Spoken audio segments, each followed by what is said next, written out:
நீங்கள் நியூ மாமா அப்போ இந்த வீடியோ உங்களுக்காக தாங்க. குழந்தை பிறந்ததுமே நீங்கள் வந்து அவங்கள வந்து ரொம்ப கேர் பண்ணி பார்த்துக்கணும்.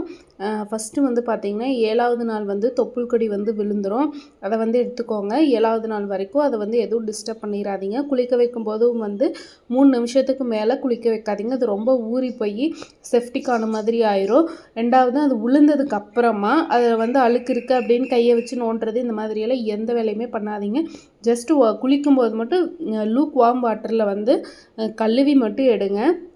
இப்போ அந்த தொப்புள் கொடி விழுகிறதுக்கு முன்னாடி பாசிப்பருப்பு மாவு அது இதுன்னு போட்டு இது பண்ணிங்கன்னா அந்த பாசிப்பருப்பு மாவு கடலை மாவு அதெல்லாம் போய் அந்த இடத்துல சேர்ந்துக்கிச்சுன்னா இன்னும் செப்டிக் ஆகிறது அதிகமாகிருங்க. முடிஞ்ச அளவு பேபி சோப் மட்டும் போட்டு தொப்புள் கொடி விழுந்து ஒரு 10 நாள் வரைக்குமே அதை மட்டும் யூஸ் பண்ணுங்கள். அப்போ தான் வந்து அந்த தொப்புள் கொடியை வந்து நம்ம வந்து பத்திரமா வந்து இது பண்ண முடியும்.